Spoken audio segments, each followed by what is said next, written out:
안녕하세요. 오늘의 뉴스레터에 오신 걸 환영합니다.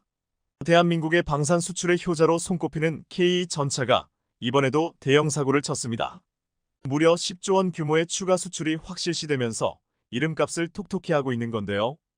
그런데 최근 루마니아 수출을 앞두고 진행된 K 실사격 테스트에서 반전의 결과가 나와 현지에서 발칵 뒤집어졌다고 합니다. 오늘은 K전차의 최근 소식에 대해 자세히 알아보겠습니다. 우크라이나 사태 이후 루마니아가 군사력 확충을 위해 방위비를 큰 폭으로 늘리며 글로벌 무기 시장의 큰 손으로 급부상하고 있습니다. 이런 가운데 최근 현대로템의 K가 루마니아 수출을 목전에 두고 있다는데요. 방산업계에 따르면 대한민국 주력 전차인 K를 루마니아 군 당국에서 단수 후보로 올려 마침내 최종 평가를 한창 이어가고 있는 사실이 드러났습니다. 현재 루마니아는 노후화된 전차를 신형 전차로 대체하려는 움직임을 보이고 있는데 교체 물량이 최소 300대에서 최대 500대에 이를 것으로 추산되고 있습니다. 사실 루마니아 전차 사업에서 K의 경쟁 기종이 있었는데 바로 미국의 에이브럼스와 독일의 레오파르트였습니다. 그런데 이들 전차를 제치고 K가 단독 후보에 오르며 수출이 가시권에 들어오게 됐습니다. 이렇듯 루마니아가 망설임 없이 K를 선택할 수 있었던 배경에는 다른 경쟁 기종과 상대가 되지 않는 뛰어난 성능을 보유하고 있기 때문입니다. 앞서 루마니아 군은 K에 대해 에이브럼스, 레오파르트 전차 가격의 절반밖에 되지 않지만 무게는 10톤이나 가벼워 기동성이 뛰어나고 화력도 상당하다고 극찬했었습니다.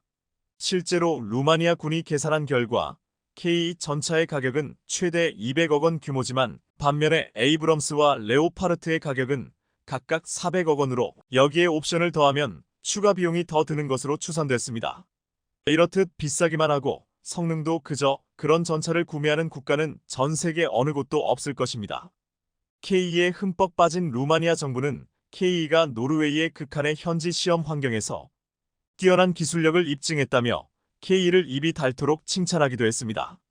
K의 가성비는 물론 빠른 납기, 안정적인 유지 보수 정비 지원 역시 루마니아가 K의 매력에 흠뻑 빠진 또 다른 이유로 꼽히고 있는데요. 사실 이미 앞서 작년에 루마니아 정부 인사들이 방한했을 때 루마니아 국방부 장관이 현대로템 사업장을 직접 방문하는 등 적극적인 모습을 보였었습니다. 앞서 루마니아 정부는 K9 자주포와 더불어 K10 탄약 운반 장갑차를 총 1조 원 넘게 싹쓸이 해가는 등 이번 K 수출까지 더하면 루마니아가 지상군 무기 체계를 한국산으로 모두 바꿀 모습인 듯 싶습니다. 여기에 더해 최근 K 실사격 테스트 결과에 대해 루마니아를 비롯한 전 세계 방산 관계자들이 놀라움을 감추지 못하며 발칵 뒤집어지는 일이 있었는데요. 작년에 폴란드를 휩쓴 K 전차는 그동안 수차례에 걸쳐 현지에서 실사격 테스트를 거치면서 엄청난 화력과 명중률을 자랑하는 등 실전에 강한 명품 전차임을 다시 한번 입증시켰습니다. 그리고 지난달 초 있었던 폴란드 최대 규모의 나토연합 지상군사훈련 드래곤 24에서 K가 당당히 기갑 전력으로 첫 투입되면서 이를 계기로 실전에서도 내로라는 타 기종 전차들과 견주어도 손색이 없다는 사실을 뽐냈습니다. 오히려 처음으로 투입된 K가 레오파르트 등 서방 전차들 사이에서 성능이 가장 뛰어나다는 평가를 받는 등 미친 존재감을 한껏 드러냈습니다. 이런 상황에 대해 한 군사 매체는 동유럽의 험난한 지형에서 유일하게 주행할 수 있었던 건 K밖에 없었다며 현지 군사 전문가들도 K를 최고 성능을 보유한 전차로 꼽았다고 분위기를 전했습니다. 폴란드 군사 매체 디펜스 24도 당시 K를 운용했었던 폴란드 부대를 방문해 인터뷰를 진행했는데 과거에는 경험할 수 없었던 차원이 다른 성능이라고 극찬하는 폴란드 군의 이야기를 생생하게 담았습니다. 이렇듯 K가 실전에서 성능을 인정받는 등 나토 국가들로부터 엄청난 호평을 받으면서 전차 도입을 염두에 두고 있는 국가들의 이목을 끌고 있는 상황인데요. 이런 가운데 최근 루마니아가 K 도입을 앞두고 현지에서 본격적인 테스트를 실시할 계획으로 알려지면서 또 한 번의 수출 잭팟이 예상되고 있습니다. 지난 7일 온라인 군사 매체 아밀레코그니션은 다음 달 10일부터 일주일간 루마니아 현지에서 K 야전 및 사격 시험을 실시할 예정이라고 보도했습니다. 이는 우리나라와 루마니아 군 관계자, 현대로템 실무자들이 모두 참관하는 자리로 사실상 루마니아 수출을 위한 마지막 관문이라는 평가입니다. 앞서 우리 군 고위 관계자도 K의 루마니아 첫 현지 실거리 사격 테스트 일정이 확정됐다며 다음 달에 있을 시험이 잘 마무리되면 좋은 소식이 있을 것이라고 귀띔했습니다. K가 루마니아에서 실사격하는 건 이번이 처음으로 실제로 궤도 장비의 현지 실사격은 계약 체결 전에 무기 성능 평가를 위해 거치는 사실상 마지막 단계입니다. 때문에 이번 사격 결과에 따라 K 계약 금액과 대수 등 수출 규모와 시점이 구체화될 거라는 게 군사 전문가들의 견해입니다. 앞서 루마니아는 작년 7월 우리 국방부에게 자국의 군 현대화를 위해 300대의 K 전차가 필요하다고 이야기했었는데 이번 테스트 결과에 따라 수출 규모가 더 확대될 수도 있을 것으로 보입니다. 특히나 이번 야전 및 사격 시험은 단순한 장비 평가 절차뿐 아니라 루마니아와 한국 간 방산 계약 내용을 마무리하는 중요한 단계가 될 거라는 관측이 나오는 만큼 매우 중요합니다.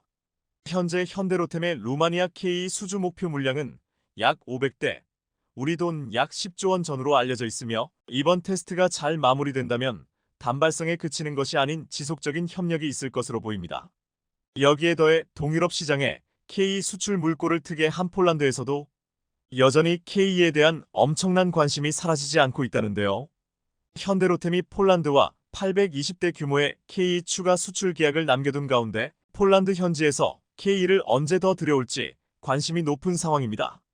주요 외신에 따르면 최근 폴란드 군사 매체 관계자들이 현대로템 창원 공장을 방문해 K 생산 시설을 둘러보고 현대로템 고위 관계자와 만나 직접 K 추가 계약건에 대해 엄청난 질문을 퍼부었다고 합니다. 이 자리에서 현대로템은 K의 성능과 빠른 납기를 강조하면서 추가 계약을 위한 준비를 하고 있다고 강조했다고 하는데요. 앞서 현대로템은 2022년 7월 폴란드 군비청과 총 1000대 규모의 수출 기본 계약을 체결한 데 이어 불과 몇 개월 뒤 180대 규모의 1차 실행 계약을 맺고 최근까지 46대를 납품했습니다. 추가 계약에 대한 구체적인 이야기가 거론되진 않았지만 최근 폴란드 현지에서 K에 대한 관심이 높아지고 있어 추가 도입 소식이 임박했다는 평가가 나옵니다. 얼마 전 안제이 두다 폴란드 대통령도 한국으로부터 무기를 수입할 뿐만 아니라 폴란드에서도 생산하고 싶다며 특히 K가 그렇다고 언급하는 등 K에 대한 남다른 애정을 드러냈습니다. 실제로 현재 폴란드 내에서는 추가 계약 대상으로 꼽히는 성능 개량형 모델 KPL에 대한 관심이 매우 큰 상황인데 앞서 현대로템이 폴란드와 1차 계약을 맺은 180대는 KEGF였습니다. 폴란드 군사 매체 디펜스24에 따르면 KPL의 차체와 내부 구조는 기존 형태를 유지할 가능성이 크며 KEGF를 사용하는 폴란드 군의 의견을 반영해 개발될 전망입니다. 무장에는 브라우닝 M2 기관총의 한국형 파생형인 K6 대구경 기관총 또는 폴란드 현지 방산업체 GM 타르노프의 WKM-B 기관총이 장착될 것으로 보입니다. 또한 KPL에는 적군의 대전차 무기를 탐지하게 하는 하드킬 능동 방호장치도 장착되는데 현대로템과 라파엘사가 공동 개발한 새로운 체계가 탑재될 가능성이 있습니다. 이 밖에도 원격 사격 통제 체계와 외부 장갑이 추가되며 전체 무게는 최대 65톤까지 늘어날 것으로 보입니다. 현대로템은 추가 계약 물량인 KPL 820대 중 500대를 폴란드에서 생산하고 일부 기술을 이전하는 방안을 제안하고 있는데요. 현재 KPL 공동 제작을 위해 컨소시엄 회원인 폴란드 방산업체 PGG, WGM과 생산 능력 구축과 기술 이전을 논의하고 있는 만큼 조만간 좋은 소식이 들려올 것으로 보입니다. 이렇듯 전 세계 각국에서 K를 향한 뜨거운 관심이 여전히 식지 않고 있는 건 K가 성공할 수밖에 없는 특별한 이유가 있기 때문입니다. 사실 우크라이나 전쟁을 계기로 동유럽 국가들에게 가장 큰 경종을 울린 게 바로 낡은 소련제 전차를 교체해야 할 필요성이었는데요. 이런 가운데 마침 폴란드를 비롯해 이들 동유럽 국가의 눈에 들어온 건 가성비가 뛰어난 K였습니다. 잘 아시겠지만 K는 지난 2014년부터 우리 육군에 배치되기 시작한 첨단 3세대 전차로 화력, 기동성, 방호 기술에서 세계 각국 군사 전문가들의 호평을 받는 등 이미 검증 과정을 마치며 신뢰도가 정평이 나 있습니다. K를 예의주시하던 폴란드가 한국에서 K를 대거 도입하기에 이르렀는데 실제로 폴란드와는 역대 최대인 1000대 규모의 K 구매 계약을 체결하는 놀라운 결과를 만들어냈습니다. 이런 와중에 한국은 2022년부터 폴란드에 K 전차 초도 물량 인도를 시작하는 등 빠른 생산과 납품 능력을 보여줌으로써 유럽 무기 시장에서 그야말로 라이징 스타로 발돋움했는데요. 그 영향력이 얼마나 대단한지 전차 강국으로 불리던 독일 전차를 유럽 시장에서 밀어내는 새로운 역사를 쓰기도 했습니다. 다만 지난 2월 노르웨이 사업 수주에서 KE가 독일 레오파르트와 경쟁해서 아깝게 고배를 마셨지만 정치적인 이유가 크게 작용한 만큼 우리의 경우 손해본 장사는 아니었습니다. 그것도 그럴 것이 당시 노르웨이 정부로부터 KE가 독일 전차의 성능이 동일하다는 공식적인 평가를 받았는데 기술력에서 독일 전차와 동등 이상임을 증명해내는 성과를 낸 겁니다. 당시 이런 노르웨이의 평가에 관심을 기울인 루마니아가 이번에 KE 도입을 앞두고 있는 등 노르웨이 수주전을 계기로 KE 수출 전망이 더욱더 밝아진 것으로 보입니다. 여기에 더해 동유럽권의 맏형격인 폴란드가 한국에서 KE를 대거 도입하는데 예의주시해온 대표적인 국가가 바로 체코인데요.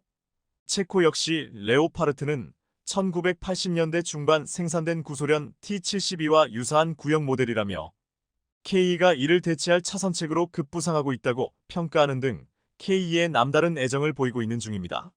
세계 방산 시장에서 존재감을 키우고 있는 KE의 질주가 과연 언제까지 이어질지 관심 있게 지켜보겠습니다.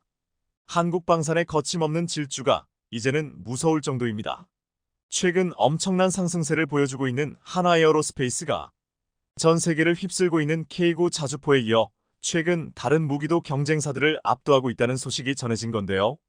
무려 4조 원대 규모의 장갑차 사업에 청신호가 켜지면서 전 세계 어떤 전차든 한국이 다 잡겠다는 무서운 질주를 이어가고 있다는데 역대급 상승 가도를 달리고 있는 한국 방산의 최근 상황에 대해 자세히 알아보겠습니다. 얼마 전 방한한 루마니아 경제사절단이 한화에어로스페이스를 콕 집어 방문하겠다고 의사를 보이면서 1조 원대 규모의 K9 자주포 수출 계약이 임박했다는 소식이 조심스레 흘러나오고 있습니다. 방산업계에 따르면 지난달 26일 슈테판 라두 오프레아 경제기업 관광부 장관이 이끄는 루마니아 사절단은 한화에어로스페이스 본사를 찾아 임원진들과 긴밀한 이야기를 주고받은 것으로 전해졌습니다. 하지만 이와 관련해 한화에어로스페이스 관계자는 협력 관계를 강화하기 위한 다양한 논의가 이뤄졌지만 특정 사업에 대한 미팅은 아니었다며 선을 그었는데요. K9 자주포 계약에 대한 지나친 관심을 경계하는 모습을 보였지만 방산업계에선 구분 능선을 넘은 것으로 보인다며 한화의 입장과는 달리 계약 임박 시그널로 해석했습니다. 나토 회원국이자 우크라이나와 국경을 접하고 있는 루마니아는 현재 국방비 예산을 늘리면서 군 현대화 사업을 추진 중입니다. 이 가운데 자주포 도입 사업은 약 1조 2,300억 원 규모로 알려졌는데 우리 방산 업체인 한화에어로스페이스가 입찰 적격 후보로 선정되며 K9 53문 수출을 추진하고 있습니다. 방산업계에서 이번 루마니아 사절단의 방안을 매우 긍정적으로 해석한 건 앞서 한화가 K9 수출 협의가 빠르면 1분기 안에 결정될 것이라며 조만간 계약 규모와 기간을 발표할 수 있을 것이라고 밝혔기 때문입니다.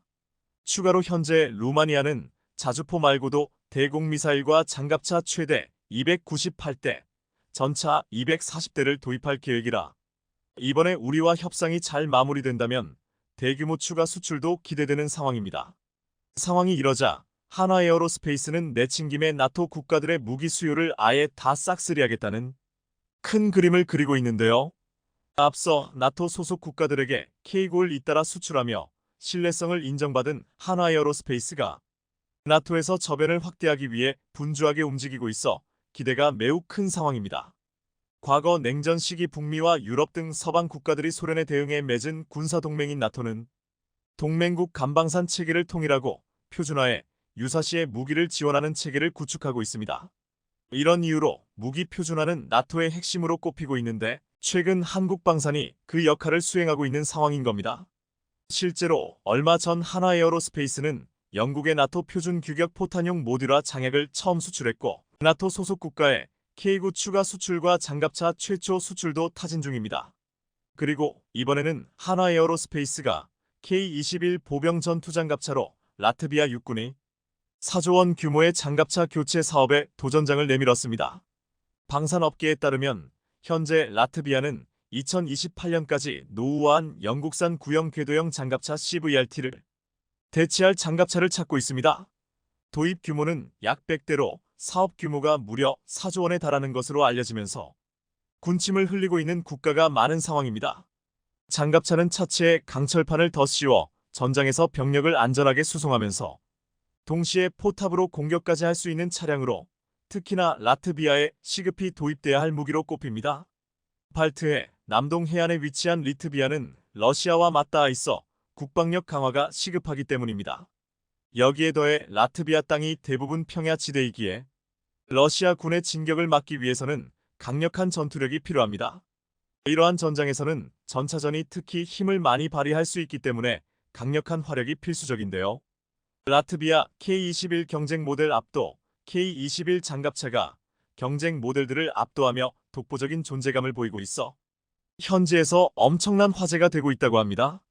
라트비아 역시 지난 2004년 나토에 가입한 만큼 나토 표준 무기로 자리 잡고 있는 한국산 무기를 원하고 있는 중으로 성능까지 압도적인 K-21의 매력이 흠뻑 빠졌다고 합니다. 실제로 K-21에는 중거리 대전차 유도무기 현궁, 전술형 유도무기 청검 등 다양한 국산 미사일을 탑재해 전차 대결에서 유리한 조건을 만들어낼 수 있어 러시아 군을 대항할 비장의 카드가 될 것으로 보입니다. 이런 이유로 티르키의 오토카르의 틀파 장갑차, 오스트리아 스페인 합작사 GDELS의 아스코드 장갑차를 채지고 한화에어로스페이스의 K-21가 최종 승리를 거머쥐게 될 가능성이 크다는 관측이 나옵니다. 실제로 작년 11월 라트비아 국방부는 이들 세 기종에 대한 현지 시험 평가를 마쳤는데요. 당시 라트비아 군 당국이 꼽은 K-21 장갑차의 강점은 군 운용 경험과 독보적인 화력이었습니다. 기존 K-200 계열 장갑차의 단점을 보완해 만들어진 K-21은 2009년부터 양산에 돌입해 지금까지 460여 대가 우리 육군에서 운용되고 있는 중입니다. K-21에는 40기관포가 장착되는데 이 기관포에 날개 안정 분리철 갑탄을 탑재하면 1km 이상의 거리에서도 10만 130 두께의 철판을 관통할 수 있습니다. 또한 K-21은 750마력 엔진을 장착해 평지에서는 최대 시속 70km, 험지는 시속 40km로 주행할 수 있는 것으로 알려졌습니다. 여기에 더해 수륙 양용 기능도 있어 차체 양옆의 부력난과 전면의 파도막 기판을 활용해 강물에서도 시속 6km로 전진할 수 있습니다. 육군에 따르면 K-21 탑승 인원은 승무원 3명, 보병 9명 등 총 12명입니다. 더구나 K-21에는 중거리 대전차 유도무기 현궁, 전술형 유도무기 청검 등 다양한 미사일을 탑재할 수 있어 강력한 화력을 자랑하는데 향후 패키지 거래도 노릴 수 있을 전망입니다. 얼마 전 한화에어로스페이스가 UAE에서 열린 방산 전시회에서 장갑차에 탑재할 수 있도록 기존 공대지 미사일을 지대지로 개조한 천검을 공개했었는데 바로 그 무기체계입니다. 향후 천검 미사일을 지상에서 활용한다면 먼 거리에서 적 기갑 차량을 격파하는 대전차 전투가 가능해질 것으로 보입니다. 이렇듯 다양한 파생형 모델이 계속해서 개발된다면 K-21 장갑차의 활용도도 무궁무진하게 열려있는데 그렇게 되면 K-21을 향한 러브콜이 엄청날 것으로 전망됩니다. 사실 지금도 여러 면에서 K-21을 압도하는 장갑차가 존재하지 않기에 벌써부터 전 세계 장갑차 시장에서 독주가 예상되고 있는 상황입니다. 실제로 방산업계에 따르면 한화에어로스페이스는 작년 10월부터 3주 동안 라트비아 현지에서 기동 화력 평가를 받았는데 가장 높은 점수를 받은 사실이 확인됐습니다. 반면에 티르키의 툴파, 오스트리아 스페인 합작사 GDELS의 아스코드 장갑차는 30주포를 사용해 화력면에서 약하다는 평가를 받았다고 합니다. 여기에 더해 실제 운용 이력이 있는 기종은 K-21밖에 없는 상황이라 사실상 성능이 검증된 건 K-21뿐인 상황입니다. 이런 가운데 가격도 틀파와 아스코드에 비해 3,040% 저렴해 여러 면에서 K-21이 경쟁국을 압도하는 등 라트비아 장갑차 사업에서 최종 낙점이 거의 확실시되고 있습니다. 특히나 K-21은 한화에어로스페이스가 호주에 수출한 레드백에 기반이 된 장갑차이기에 다양한 형태로 현지 요구에 따라 개조할 수 있다는 점이 엄청난 매력인데요. 앞서 레드백은 호주에서 전차 강국으로 알려진 독일을 제치고 3조 원 규모의 수출을 따내면서 전 세계 표준 모델로 인정을 받았습니다. 레드백의 경우 호주 현지 기후와 호주군 요구에 맞춰 개발된 모델로 이 레드백에 적용된 기술 가운데 라트비아 군에 필요한 것들을 추후 K-21에 적용할 수 있을 것으로 보입니다. 그런데 전차 킬러로 불리는 K-21이 내친 김에 현대화 개량까지 한다는 소식이 전해졌는데요. 한국 육군의 주력 보병 전투 차량인 K-21 이진화한 개량형인 차세대 보병 전투 장갑차 NIFV 청사진이 처음으로 모습을 드러내면서 전 세계 방산 업계에 이목이 쏠리고 있는 겁니다. NIFV는 한화에어로스페이스가 호주 장갑차 사업 수출용으로 제안한 레드백이 더욱 진화한 레드백 개량형에 해당되며 NIFV 사전 개념 연구는 이미 끝난 상태로 알려졌습니다. 방산 업계에 따르면 소요 검증을 통해 탐색 개발과 체계 개발 단계로 넘어가게 되면 2030년대 중후반쯤엔 전력화가 가능한 것으로 알려졌습니다. 이에 따라 본격적인 개발은 2025년부터 시작할 것으로 보이며 우선 NIFV는 레드백처럼 능동방어 시스템인 아이언 피스트를 갖추게 될 전망입니다. 과거 탱크나 장갑차는 미사일과 같은 적의 대전차 화기를 만나면 피해야만 했는데 이런 단점을 보완할 수 있는 겁니다. 실제로 레드백엔 장갑차로 접근하는 적 대전차 미사일을 AESA로 포착한 뒤 이를 요격하는 아이언 피스트가 갖춰졌는데요. 그런데 여기에 더해 차세대 K-21 장갑차는 파격 변신을 예고한 상태입니다. 한화에 따르면 이는 중량 45T로 MUMT로 운용되며 AI 및 표적 탐지 네트워크 기반 시스템을 갖춰 미래형 최첨단 장갑차로 변신하게 될 전망입니다. 특히 레드백에 적용된 우수한 기술이 도입되는 등 젊은 피가 수혈되는데 360도 상황인식 및 능동방어 시스템, 상부 레벨 6방어, 차체 하부 레벨 4방어 능력 등 현존 최강의 장갑차로 거듭나게 될 것으로 보입니다. 또한 레드백에 도입된 지휘관이 장갑차 내부에서 특수 헬멧으로 밖의 상황을 한눈에 볼 수 있는 아이언 비전을 갖추게 됩니다. S&T 다이내믹스의 CTA건을 비롯해 원격 사격 통제 체계가 탑재돼 장갑차 내부에서 무인 사격이 가능해지며 사거리 8km 대전차 미사일이 도입될 전망입니다. NIFV는 철이 아닌 복합 소재 고무 궤도를 채택하게 되는데 이에 따라 기존보다 주행 소음은 적고 기동 성능이 높아지는 한편 무게도 가볍기 때문에 연료도 크게 아낄 수 있어 경제적입니다. 무엇보다 고무 궤도와 함께 능동형 현수 장치를 갖추게 돼 K-21의 단점을 보강할 것으로 보입니다. 실제로 능동형 현수 장치는 장갑차 주변의 상황을 센서로 파악해 속도를 줄이지 않고 사전에 현수 장치를 가동해 험지에서도 기동력을 보장할 수 있을 것으로 예상되는데요. 나토 방산 시장에서 입지를 점차 넓혀나가고 있는 한국 방산의 활약이 기대가 되는 이유입니다. 중국 역사를 통틀어 가장 유명한 황제는 아마 진시황일 겁니다.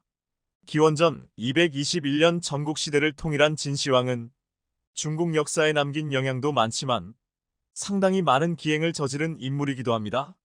흉노족을 막겠다며 우주에서도 보인다는 만리장성을 쌓기도 했고 세계 8대 불가사의 중 하나로 꼽히는 병마용갱을 건설하기도 했죠.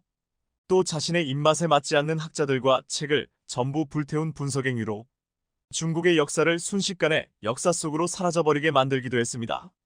그런 그가 평생 가장 두려워했던 것은 죽음이었습니다. 불로장생의 명약을 찾기 위해 한반도로 3영명의 신하를 보내기도 했으나 고작 50이라는 젊은 나이에 요절하고 말았죠. 그런데 목숨을 잃은 죽은 생명체를 다시 살려내는 명의는 없지만 죽음의 땅을 생명의 땅으로 바꾸는 것은 가능합니다. 그리고 여기 한국이 죽음의 땅을 생명의 땅으로 바꾼 대륙이 있습니다. 1990년대 중반부터 중화권을 중심으로 불기 시작한 한류는 영화, 드라마, 노래 등 소위 연예인들이 중심으로 한 TV가 이끌었지만 한류란 비단 TV에만 존재하는 것은 아닙니다. 제조업에도 정책에도 건설에도 농업에도 한류가 있습니다. 특히 농업에서 부는 한류는 우리가 맘 놓고 자랑스러워해도 TV를 보지 않아도 생명을 유지하는 것에 지장은 없지만 먹을 것이 없다면 생명 유지가 불가능하니까요. 그리고 한국은 이 분야에서 특출납니다. 그것도 독보적으로 특출납니다. 통 아프리카를 두고 죽음의 대륙 또는 죽음의 땅이라고 합니다. 정치적, 역사적, 환경적, 민족적인 요인까지 얽히고 설켜 있는데 이 모든 것 중에서 환경적인 요인, 즉 비가 적고 메마른 사막은 아프리카를 죽음의 땅으로 만들어버렸습니다. 환경으로부터 절대적인 영향을 받는 농업의 경우 1년 내내 골고루 비가 내려줘야 하지만 우기에만 집중되어 있고 기상이변은 건기와 우기를 더욱 명확하게 만들어버렸죠. 그렇게 아프리카는 점점 농업과 멀어졌습니다. 그런데 한국 덕분에 아프리카는 조금씩 생명의 활기를 되찾고 있습니다. 그리고 여기 세계에서 가장 광활하고도 가장 메마른 사막인 사하라를 온몸으로 껴안은 국가가 있습니다. 알제리인데요. 북부 아프리카에 자리한 알제리는 특이하게도 사하라 사막 덕분에 살고 있습니다. 국토의 80%가 사하라 사막이 차지하고 있지만 사하라는 아프리카 10개국에 두루두루 펼쳐져 있지만 그중 알제리에 속한 면적이 가장 큽니다. 하지만 관광으로 벌어들인 돈은 전부 식량을 사는 데 씁니다. 왜냐면 세계에서 가장 메마른 사막에는 식물이 자랄 수 없으니까요. 그래서 늘 가난합니다. 한국의 24배가 넘는 거대한 면적을 가졌지만 경작 가능한 농지는 고작 3%에 불과해 작물 생산량이 너무나 적죠. 특히 인구의 70%가 주식으로 먹는 감자의 경우 씨감자 대부분을 유럽에서 수입하고 있습니다. 이를 다시 말하면 유럽에서 씨감자를 무기화하면 알제리 국민의 70%가 생명을 잃을 수도 있다는 무서운 뜻이기도 한데요. 감자는 훌륭한 주식이지만 재배 과정에서 병원체에 취약하고 수분이 75%를 차지하기 때문에 보관성이 최악입니다. 여기에 감자는 씨앗이 아니라 씨감자를 심어 재배해야 하기 때문에 수확량의 대략 10%는 늘 손해가 뒤따릅니다. 다음 해를 위해 남겨둬야 하기 때문이죠. 그런데 지금 알제리에서는 한국의 도움으로 어마어마한 양의 씨감자가 자라고 있습니다. 이는 농촌진흥청이 주도적으로 진행 중인 사실 한국은 아직은 선진국의 대열에 합류하지 못했던 시절부터 한국보다 덜 발전한 국가들의 농업 전문가를 파견해 지원을 시작했습니다. 1967년 농어촌공사는 베트남의 주월 한국농업사절단을 파견하기 시작해 2021년까지 아시아, 아프리카, 중남미 등 35개국에서 161건의 컨설팅 사업을 시작했고 농촌진흥청은 1972년부터 한국의 농업기술을 필요로 하는 외국인들을 한국으로 초청하는 외국인 연수 프로그램을 가동해 짧게는 몇 주, 길게는 몇 달간의 교육 훈련 프로그램을 제공하고 있죠. 농진청 연수생 가운데 자국에 돌아가 부총리가 된 이도 있고 상원의원 등 국가 차원의 지도자가 되는 경우도 있었습니다. 그리고 한국이 2009년 OECD의 개발원조위원회에 가입하면서 본격적으로 개발도상국의 현지에 맞는 농업기술을 개발 및 보급하기 위해 해외 농업기술 개발사업 KOPIA를 시작했습니다. 현지에 KOPIA 센터를 설치하고 농업기술 전문가를 소장으로 파견해 국가별 맞춤형 농업기술을 개발 보급하는 사업이죠. 이 사업으로 아시아, 아프리카, 중남미 등 22개국이 도움을 받았는데요. 그리고 각 대륙마다 기술협력 협의체를 구성해 2009년에는 총 14개국이 참여하는 아시아 농식품 기술협력 협의체를 2010년에는 20여 개국이 참여하는 한국 아프리카 농식품 기술협력 협의체를 2014년에는 총 13개국이 참여하는 한중남미 농식품 기술협력 협의체를 출범했습니다. 그중 KAFACI 회원국이기도 한 알제리는 2007년부터 농진청의 도움을 받았습니다. 매년 씨감자 수입에 천문학적인 돈을 쏟아부어야 했던 알제리를 돕기 위해 농진청은 2007년부터 약 22억 원 규모의 씨감자 재배시설 및 실험기자재를 제공했고 감자 전문가 11명을 현지에 파견해 평균 없는 씨감자 생산과 육종 기술을 전수했습니다. 한국 역시 씨감자를 생산하는 능력이 부족해 1970년대까지 외국으로부터 씨감자를 수입했었는데 각고의 노력 끝에 한국 고유 기술인 무병묘를 이용한 씨감자 수경재개 기술을 세계 최초로 개발해냈습니다. 현재는 독일과 일본 등 소위 농업 선진국들도 전부 이 기술을 도입해 씨감자를 생산하고 있는데요. 이렇게 원천 기술을 확보한 한국은 이 기술을 적극적으로 보급하고 있는데 알제리가 대표적이죠. 알제리 씨감자 지원 사업의 핵심은 병균이 감염되지 않은 감자를 수경 재배해 무병균 씨감자를 대량으로 생산하는 것입니다. 이는 양액으로 사용되는 물의 질이 중요한데 분석해보니 알제리의 수질은 수경 재배가 불가능할 만큼 오염됐습니다. 우선 이 물을 개선해 재배에 적당한 양액으로 개선한 후 여러 차례에 걸친 시험 재배 및 환경 제어 시설의 설치를 통해 최적 환경을 찾아냈는데요. 이 기술 덕분에 2009년 이후 매년 약 5만 개 이상의 씨감자가 생산하면서 유럽에 지급하던 씨감자 비용을 대폭 절약시켰고 알제리는 이제 직접 씨감자를 생산하는 기술을 갖추게 됐죠. 농촌진흥청의 자체 조사 결과에 따르면 알제리에서 미래이온 제2의 주식인 씨감자 31만 톤이 해결되면 그 경제적 효과는 무려 1조 9억억 원에 이릅니다. 만약 이 문제가 해결된다면 2조 원에 가까운 돈으로 새로운 산업에 투자할 여력이 생기게 되고 그렇게 개도국이 선진국으로 가는 전철에 몰아탈 수 있게 됩니다. 그런데 사하라 사막을 온몸으로 껴안은 알제리에서는 신이나 해낼 법한 일을 한국이 성공해냈습니다. 무려 바다에서나 볼 수 있는 새우 양식을 성공한 겁니다. 지난 2016년 10월 26일 알제리 중부 우아르글라주에서는 알제리 역사상 최초로 팔딱팔딱 뛰는 새우 5톤이 건져 올려졌습니다. 이는 눈으로 보고도 믿을 수 없는 기적이었는데 약 5년의 노력이 결실을 맺는 순간이었습니다. 약 5년 전 알제리 부테플리카 대통령은 수산업 강국으로 떠오른 한국에게 새우 양식을 해달라고 요청해왔습니다. 한국 역시 개도국에 대한 원조를 늘리고 있었기 때문에 흔쾌히 수락해 2011년부터 우아글라주에 축구장 12개 크기 민물새우 양식장을 건설했습니다. 사실 사막이라는 알제리의 특성상 새우를 키우는 것은 사실상 불가능할 것으로 내다봤지만 무모한 도전은 그렇게 시작됐는데요. 인간의 손으로 먹거리를 키우는 양식은 무조건 깨끗한 물, 즉 정화된 물이 필요합니다. 더구나 우아글라주에서 가장 가까운 바다는 지중해로 약 500km 떨어졌기 때문에 물을 끌어올 수 없었는데 이를 성공시킨 것은 기술력 덕분입니다. 한국이 독자적으로 개발한 바이오플락 BIOFFOC라는 기술이죠. 매번 새로운 물을 공급하는 것이 어렵다면 이를 정화시키면 해결할 수 있는데 한국국립수산과학원은 미생물을 이용해 문제를 해결했습니다. 즉, 새우가 성장하며 배출하는 껍데기 등의 노폐물을 미생물로 정화시켜 재활용하는 기술인데요. 보통 새우는 사료 섭취, 소화, 배설이 6시간 내에 이루어집니다. 또한 성장을 거듭하며 계속해서 껍데기를 벗어내는데 이 과정에서 발생한 노폐물은 물에 녹아 수온 상승을 불러옵니다.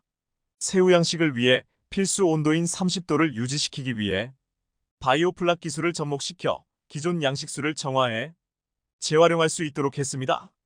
여기에서 성장한 바이오플락은 다시 새우의 먹이가 되기 때문에 일석이조죠.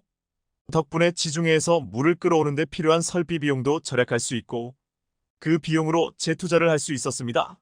한국에서 새우의 출하 시기는 3개월에 불과하지만 바이오플락 기술이 투입되면 계속해서 물을 정화할 수 있기 때문에 1년 12달 내내 새우를 생산할 수 있어 배고픈 알제리인들의 식탁에 새로운 먹거리가 생겼습니다.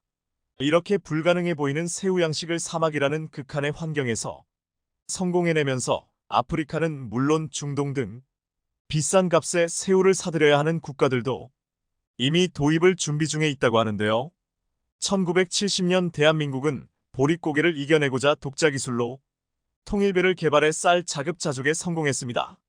또한 백색 혁명이라고 불리는 비닐하우스 농법으로 1년 365일 신선한 채소를 얻을 수 있게 됐죠. 소위 죽음의 땅이라는 아프리카는 여전히 기아에 시달리고 있고 이를 벗어나기 위해 대한민국에 도움의 손길을 요청했습니다. 이에 농진청을 포함 관련 기관들이 손발 걷어붙이고 나서 그들의 식량 문제를 함께 고민하고 해결책을 제시하고 있습니다. 누군가에게는 기쁨을 나누어주는 것도 훌륭한 한류지만 누군가의 생명을 지켜주는 기술을 나누어주는 것 또한 훌륭한 한류가 아닐까요? 인도는 총 사업비 약 52억 달러, 하나 6조 8,200억 원에 달하는 잠수함 건조 프로젝트 P75L을 추진하고 있습니다. 인도가 이처럼 막대한 비용을 투자하면서까지 노후 잠수함을 새 잠수함으로 교체하려는 이유는 인도 태평양 지역에서 영향력을 확대하는 중국을 견제하기 위해서입니다. 그리고 얼마 전 인도는 독일과 손을 잡고 6척의 스텔스 잠수함을 건조하겠다고 발표했습니다. 독일의 티센크루프 마린 시스템 TKMS이 인도와 신형 잠수함 건조를 위한 양해각서 MOU를 체결한 것입니다. 독일 마린 시스템이 엔지니어링과 설계 및 컨설팅 지원을 담당하고 인도가 잠수함 건조와 납품을 맡는 형식이었습니다. 결국 실제 잠수함은 인도에서 건조됩니다. 인도에서 잠수함을 제조하면 건조 비용을 낮출 수 있기 때문입니다. 독일은 이번 인도 잠수함 사업을 수주하기 위해 공을 많이 들였습니다. 막판에는 총리까지 인도에 투입하며 강력한 경쟁자를 막기 위해 총력을 기울였습니다. 독일의 강력한 경쟁자는 바로 한국이었습니다. 관련 업계에 따르면 올라프 숄츠 독일 총리는 인도 뉴델리를 방문해 나렌드라 모디 총리와 정상회담을 하는 등 한국의 하나오션을 따돌리기 위해 모든 방법을 총동원했습니다. 인도는 보유하고 있는 잠수함들이 노후화됐다는 판단에 따라 외국 기업과 함께 잠수함을 건조한다는 계획을 세웠고 한국과 독일 기업을 두고 저울질을 계속해왔습니다. 그러다 결국 인도와 잠수함 건조 협력을 했던 경험이 있는 독일 회사를 선택했습니다. 독일의 티센크루프 마린 시스템 TKMS는 이미 1980년대에 인도와 계약을 맺고 잠수함 4척을 건조해 인도 해군에 취역시킨 경험이 있었기 때문입니다. 여기까지는 독일의 완벽한 승리로 끝나는 듯 했습니다. 하지만 한국은 인도 잠수함 건조 프로젝트 P75L에서 완전히 손을 뗀 것이 아니라 다음 단계를 준비하고 있었습니다. 대우조선해양을 인수한 하나오션이 하나에어로스페이스와 함께 인도 차세대 잠수함에 탑재할 잠수함용 배터리 사업에 적극 나선 것입니다. 얼마 전 한화는 인도 정부의 P75일 프로젝트에서 잠수함의 배터리팩에 대한 한화의 최첨단 에너지 저장 시스템 기술을 제공하고 싶다는 의사를 전달했습니다. 이 자리에서 한화는 배터리 사업 협력은 물론이고 앞으로 인도에서의 연구개발 및 전반적인 투자 전략까지 함께 제시한 것으로 알려졌습니다. 잠수함 건조 사업에서 배터리는 알짜 중에 알짜로 불립니다. 따라서 비록 잠수함 수준은 놓쳤지만 선방했다는 평가를 받고 있습니다. 무엇보다 하나오션은 대우조선해양 시절부터 리튬이온 배터리 기반 AIP를 탑재한 국내 최초 3000T급 잠수함 도산 안창호함을 건조하며 기술력을 인정받은 회사입니다. 도산 안창호함의 배터리 기반 AIP에는 국산화에 성공한 잠수함용 연료전지가 탑재됐습니다. 한국은 독일에 이어 전 세계에서 두 번째로 잠수함용 연료전지 개발에 성공한 나라입니다. 리튬이온 배터리를 잠수함에 탑재하면 납축전지에 비해 수중 지속 항해와 고속기동 시간이 늘어나고 수명이 2배 이상 연장됩니다. 따라서 잠수함의 전투 능력을 대폭 끌어올릴 수 있습니다.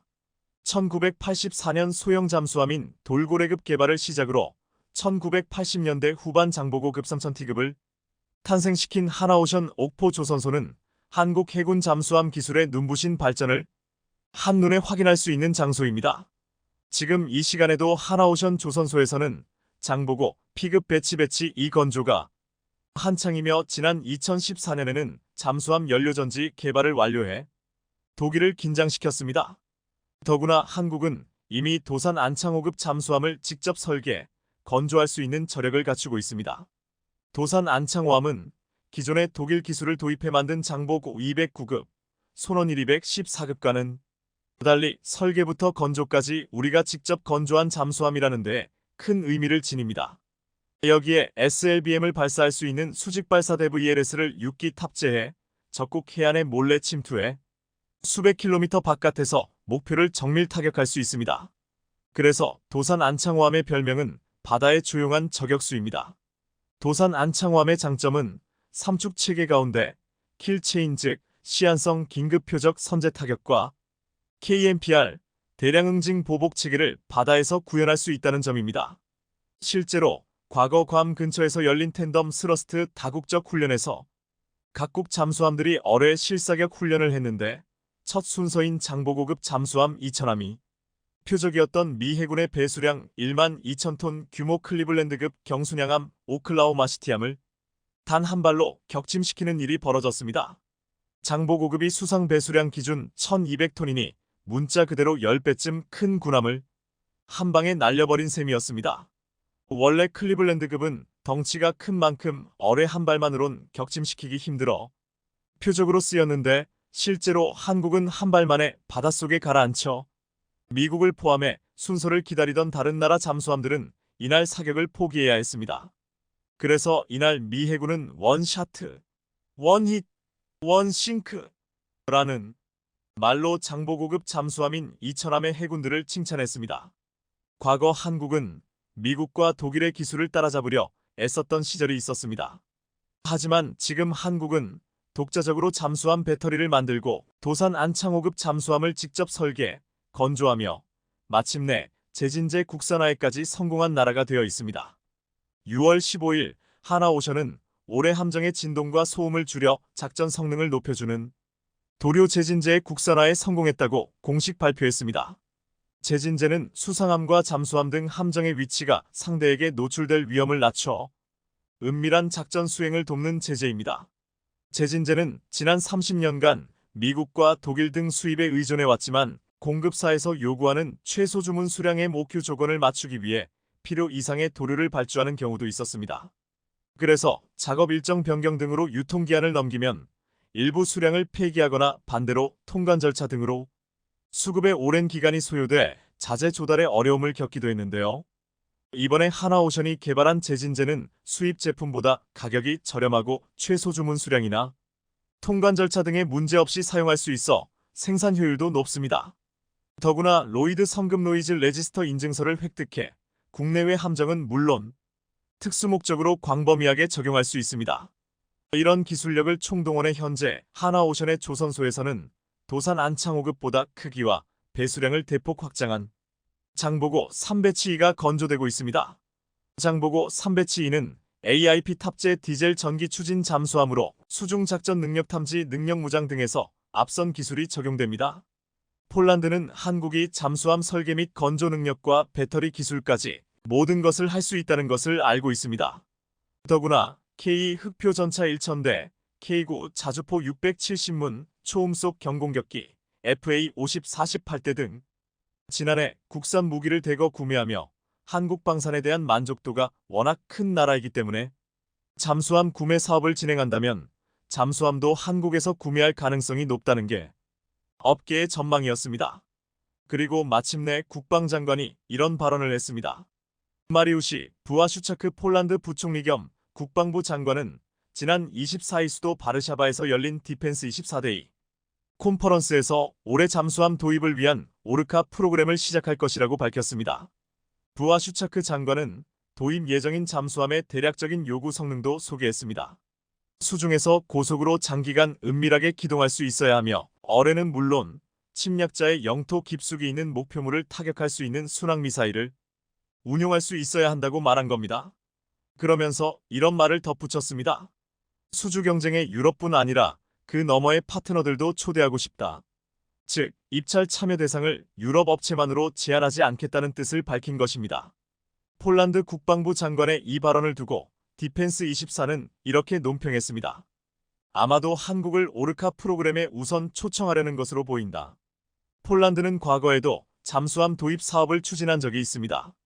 지난 2017년 프랑스의 스코르펜급 잠수함, 독일의 212CD급 잠수함, 스웨덴의 A26급 잠수함을 잠재적 계약 대상으로 고려한 바 있는데요.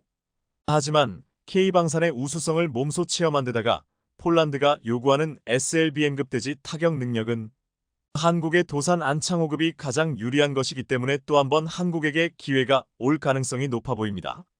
이처럼 폴란드 국방부가 유럽 외 다른 국가의 잠수함 도입 가능성도 내비치면서 하늘과 땅에 이어 바다에서도 K방산이 폴란드 수출 대열에 합류할지 주목되는 가운데 인도 잠수함 프로젝트를 독일이 가져간 것은 한국에게 오히려 반사 이익을 줄 가능성이 높아졌습니다. 당장 잠수함이 급한 폴란드가 독일의 일감을 맡기기 어렵게 됐기 때문입니다. 더구나 한국의 잠수함 배터리 건조 기술은 세계적인 수준입니다. 따라서 인도 잠수함 건조 사업은 앞으로 독일 마린 시스템 TKMS는 잠수함 엔지니어링을, 한국은 잠수함용 배터리를, 인도는 잠수함 건조를 맡을 가능성이 높아졌습니다. 시청해주셔서 감사합니다.